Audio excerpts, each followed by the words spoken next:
Orcs rush across the chamber, and a great melee is engaged. Missile fire is discharged, and a swirling mass of sharp teeth and flashing blades clash in the centre of the room. Within moments, thunderous groaning is heard down the hall as many more orcs rush towards the fray. Do you want your combats to sound and seem and be this energized? Well, stick around, because I'm going to talk about how. Hi everyone, I'm Gary. And today we're going to do some GM advice. We're going to talk about combat and the speed of combat and why we would want our combat encounters to be fast and feel fast. Why do we even want fast combat? The number of YouTube videos talking about this topic is ridiculous. There are so many of them. It must be one of the most discussed topics. But I think it's a slight misnomer because even though I'm doing my own video now, we're actually not going to talk about speeding up combat because I think there's a couple of misconceptions that we have to address around the speed of combat encounters. Firstly, just because combat is slow doesn't make it boring. Some games, war games for example, if you're going to play Bolt Action by Warlord Games or Warhammer the Old World by Games Workshop, both of those games are combat games. That's the whole point of them. You move armies of miniatures, you move miniature armies painted up by yourself around the board, and it might take hours to play a game. If you play a 2,000 point game of Warhammer 40,000, it's been a few years since I played a game of 40k, but it used to take me like 3-4 hours.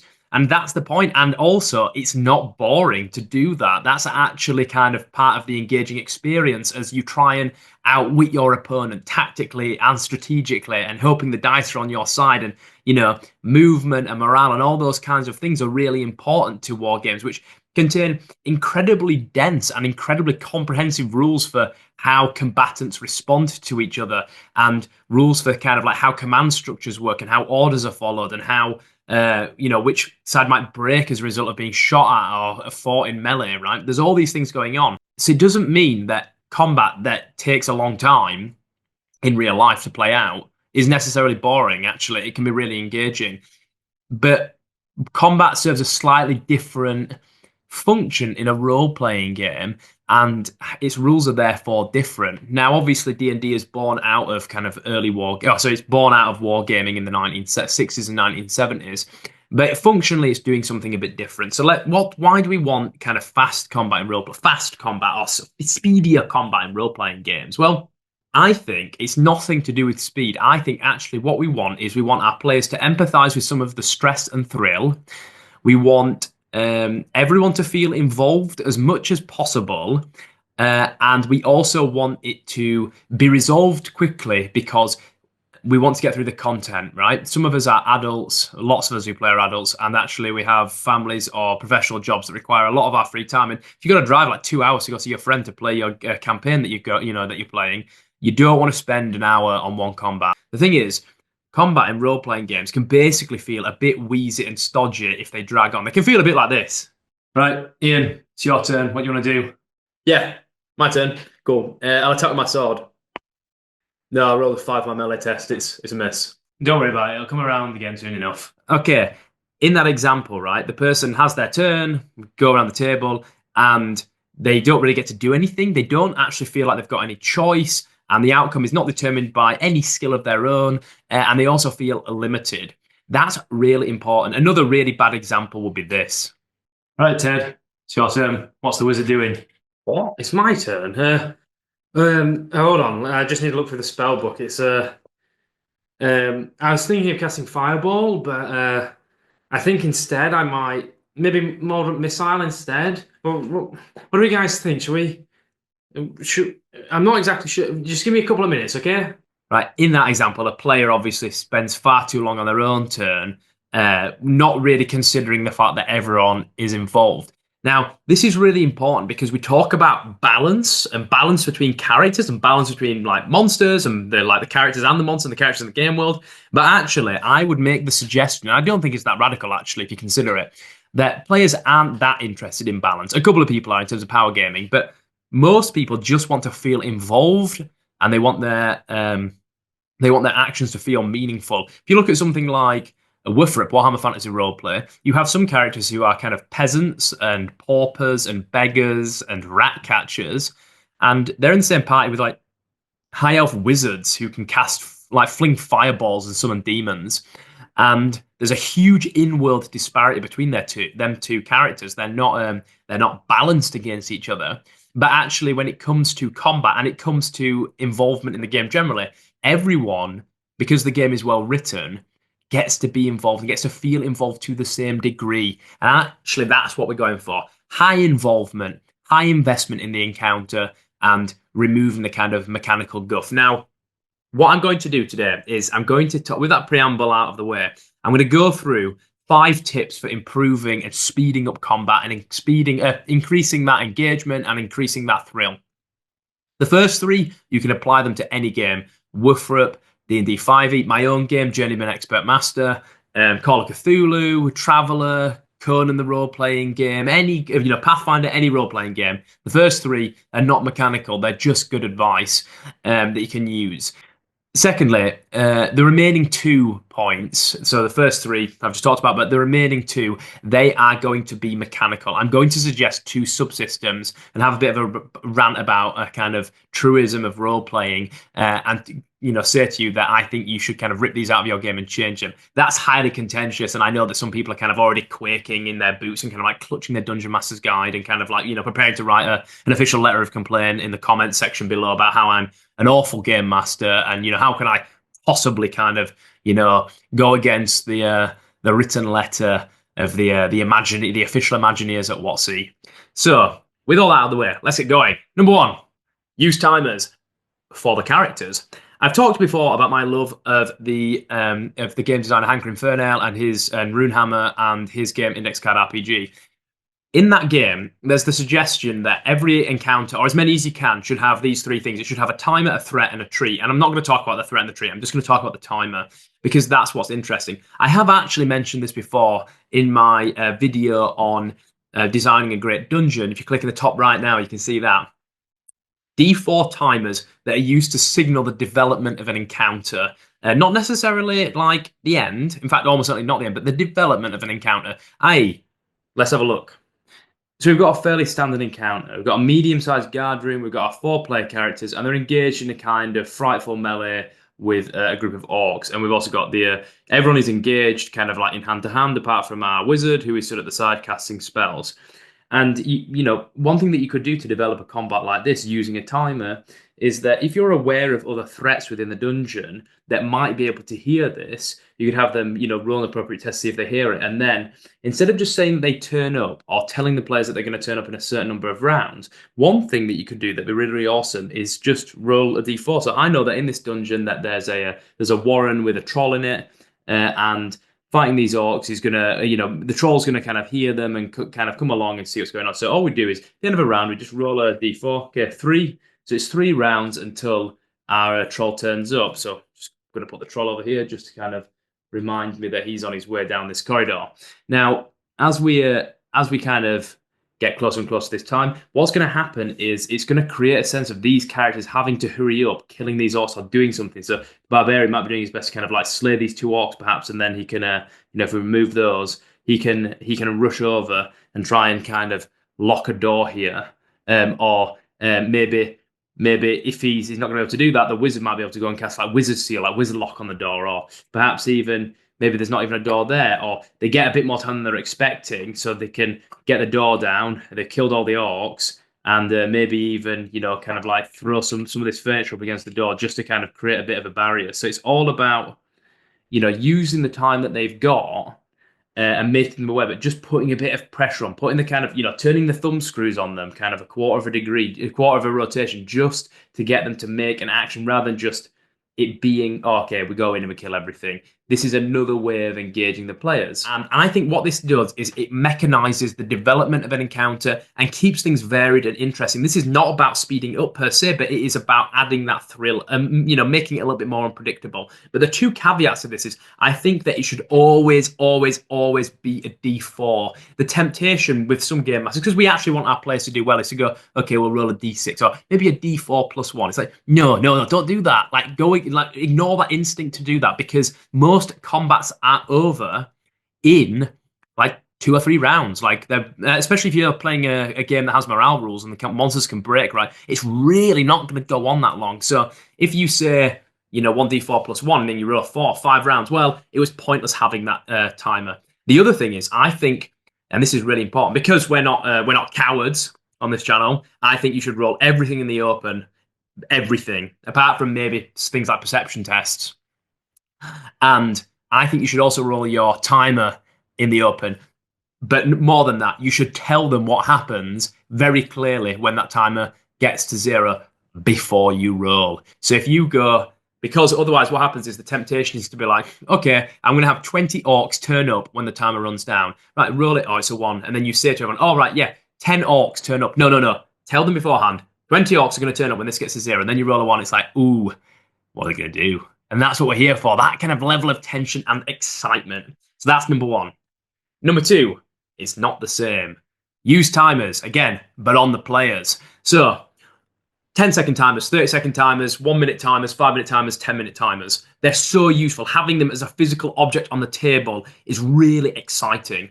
And the reason for this is that what you want to do is, part of the job of the game master is to get players not just to sympathize with their characters, i.e., okay, my character is feeling sad and understanding why they're doing that, but you want them to almost, in some situations, empathize with them, that you want them to share in that feeling. In a horror game, you might want your players, not just the player characters, to feel a sense of anxiety or dread, or maybe even fear and shock. Really hard to do, but you can do it. In combat, we might actually desire our players to feel stressed and thrilled and get the adrenaline up a little bit. That is so important. And you can do that by introducing timers, because obviously different mechanical elements in the game take place at a different pace to real life. Some things are faster, some things are slower. For example, travel is much faster in game than it is in the real world, right? So your characters can travel like weeks and weeks and weeks, and you can just montage it and it's done in 30 seconds. Whereas combat is almost universally, in fact, I can't think of any example where this is not true, is always slower in real life, the combat encounter, than it is in the game world, than it is in the game, right? Because you've got like 6-second rounds and you sit around for 10 minutes talking about what you're going to do. So introduce timers, and this is how I would introduce them. I would ask players as a group to strategize, maybe for 30 seconds, maybe a minute, right? Maybe even declare their actions, right? Okay, I'm going to cast this, I'm going to do this. Okay, guys, we're going to combat. 30 seconds, what are you going to do? First round. And then you put the timer on and they all kind of have a quick chat, kind of a quick talk about the talk strategy, right? What this does as well is it places pressure on them to make a decision about what they're going to do, and stops them when you get to their turn doing that kind of like, ooh, I would like to look through kind of like spells for ages, or, I would like to just recheck this thing. It makes them decide what they're going to do immediately. Earlier editions of the game, first edition of AD&D, had declared actions where you had to say what you were doing before the round started, and then you rolled initiative every round. And that was a way of kind of increasing that, right? Speeding that up. So I think that timers are really useful, both for in-game, for the characters, for the development of encounters, and out of game for creating empathy with the thrill and the speed and the fear, maybe even the kind of like the stress of combat. Number 3. Be the energy at your table, and be prepared to be the energy. Now, I've talked a little bit about this before in my video, the top 5 tips for game masters. You can see that if you click in the top right now. But I'm going to restate some of those sentiments here, some of those insights, and kind of develop them a little bit. I have mentioned this before. You set the tone at your table. You put the master in game master, and you are the energy. You are the feeling and the atmosphere, and you decide what that looks like for your players, right? So some things that you can do for combat to speed it up is talk faster, right? Talk faster, stand up, be energized and involved. One thing that you must do as the game master, which you can't negotiate your way out of, is however you act, the weirder you act, the stranger you act, the more willing you are to make a fool of yourself, that sets the acceptable level of ridiculousness, the acceptable level of active role play, the acceptable level of how much we're all willing to kind of look a little bit silly for everyone else. Yeah, so if you're willing to do kind of like silly voices and act out like orcs getting like their head cut off and like, like shrieking and all that kind of stuff, and it's really good fun and enjoyable for your players and really engaging, well, they're going to start doing that as well if you do it. If you don't, they're never going to do it unless they're really, really into active roleplay. And new players, if you have the privilege of introducing new players to the fantastic world of tabletop role-playing, well, they're going to be looking at you for that energy. They're going to be looking about, okay, I've read some things about D&D online. I've seen it kind of like in like different TV shows. I'm not exactly sure what it is. They're looking for at you to decide how much of myself am I willing to kind of make vulnerable here by being a little bit silly, by maybe doing a voice, by acting out, like cutting off that orc's head or whatever, running them through, right? You set that tone. But the thing is you can only do this. You can only do this if you feel really prepared. You have to be prepared. I've never done a video on prep. There's loads of videos on preparation. I'm not actually that big on prep. I think that you should prep the next session and that's it. And preparation should basically involve two things. It should involve three things: good, strong start, interesting conflicts that you're going to introduce, and what your NPC is doing and why they're interesting. You just do that, you review that, and then you just start the session. But if you don't have any mastery over what you're about to run, you're not the game master, right? You're just kind of there as everyone else, but you're in the incredibly privileged position. You can't be ridiculous and silly if you're also kind of like rushing around, like flicking through books and trying to kind of like, all right, okay, like maybe I should have printed out this stat block if it's like, if I'm running what 5e adventures are like, right? The text is here and like page like 10, the bit that you need, and then the stats are on like page 150 or whatever, and it's like, okay, you have to be prepared and understand what's going to happen. That's really important. Okay, come to number 4. Number 4 is the first of the contentious ones. As I said, I can already hear people getting angry. We're going to mess with the rules now. You can disagree with me if you like. You're very welcome to.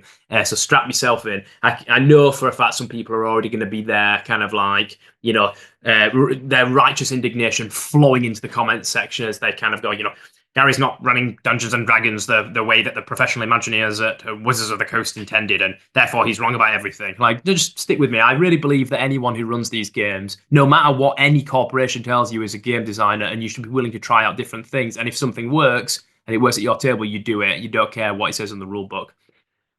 Now, in standard D&D rules, let's get on with number 4. In standard D&D rules, everyone has too many hit points. Hit points work like a clock. Whoever gets the clock to 0 first wins the combat. In really general terms, right? There's an exception to every rule, but in general terms, you've got a certain amount of hit points the players do, and so do the monsters. And whoever's hit point clock gets to 0 first loses the combat, right? Why don't you just half everyone's hit points? It makes it go so much faster. You look at a barbarian in 5e, and when they're like 8th or 9th level, or maybe even more, they have like over 100 hit points.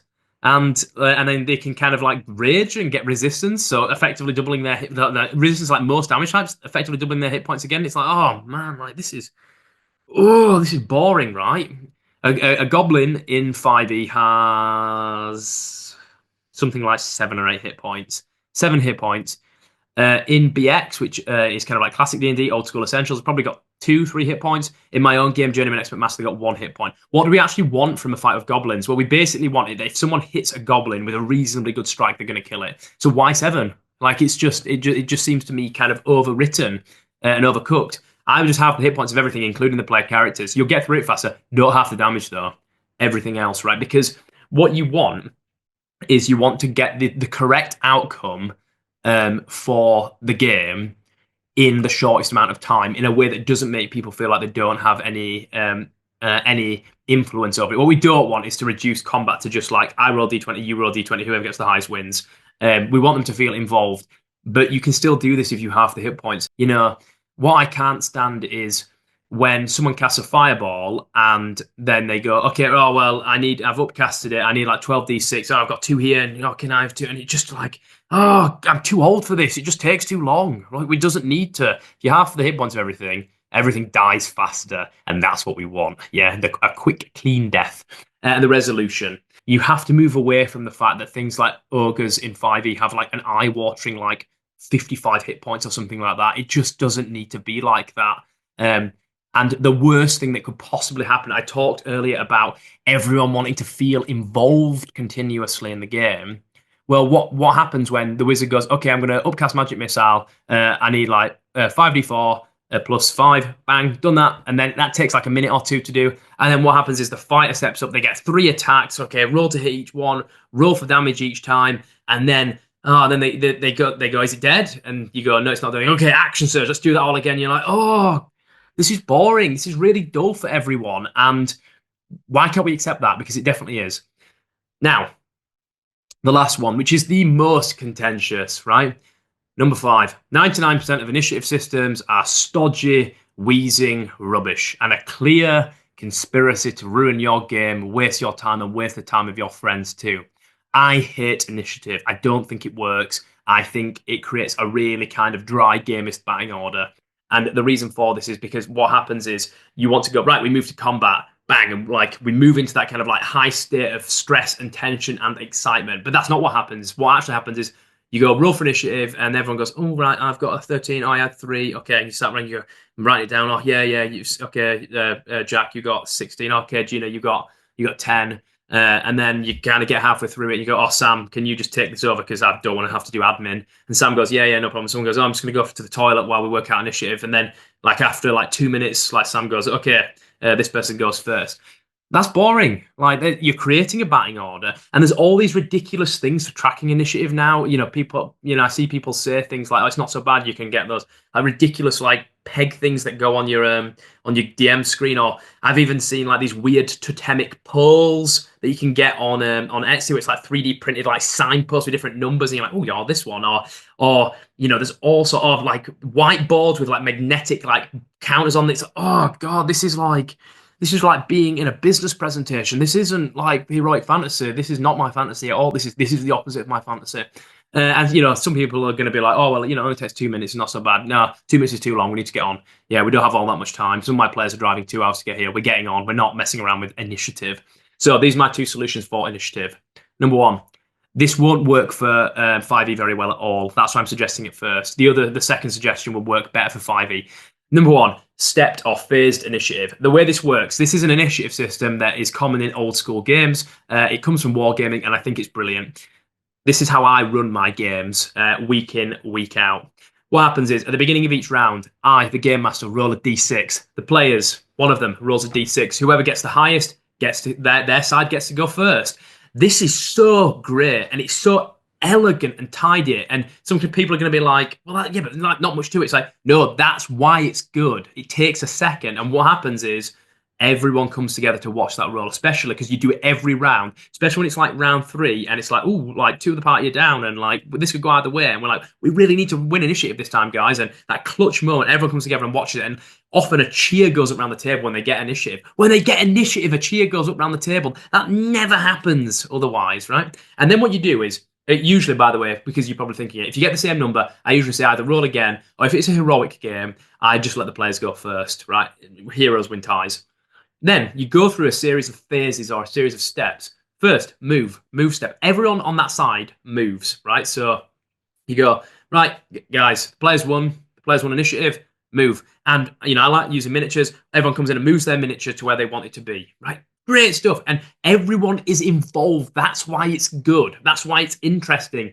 Go back to, we don't want the kind of like, we don't want 5/6 of the time that a group of 6 players have at the table is waiting for somebody else, right? We want them to be involved. So everyone moves and we sit back. Okay, anyone firing a non-magic missile, firing a missile weapon like a bow. Okay, you two, right? You two both roll to attack and then tell me the outcome. Okay, right. And I just tell them the armor class, right? Because we're not cowards. We tell our players these things. They need to know it. And it speeds things up, especially if you're playing online, but also if you're playing in real life. They roll it. Okay, done the damage. Then supernatural abilities and spells. Okay, you're casting magic missile. You're casting, I don't know, cure wounds.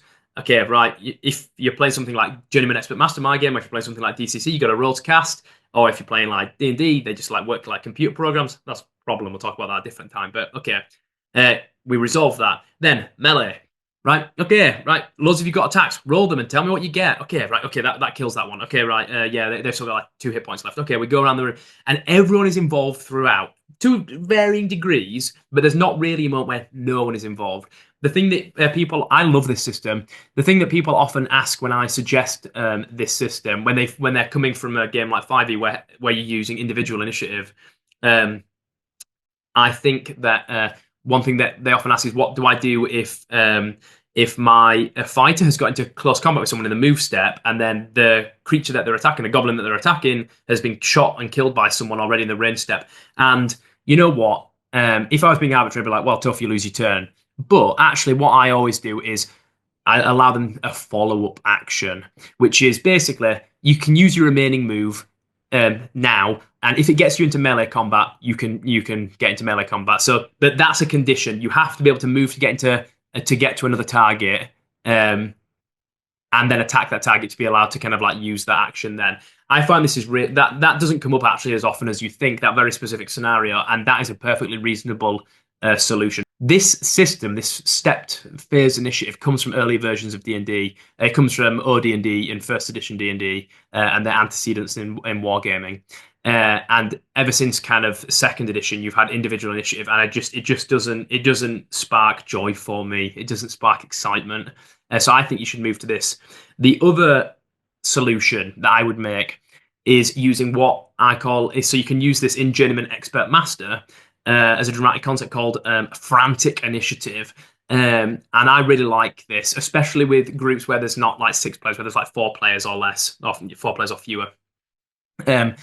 Troika, which is an old school role playing game, uses a similar initiative system. But basically, what this system is every single character and the game master for the monsters has a coloured token. They all go into a cup, shake the cup, shake, shake, shake, take one out. Okay, that person whoever's token comes out gets to activate now and gets to do all their stuff.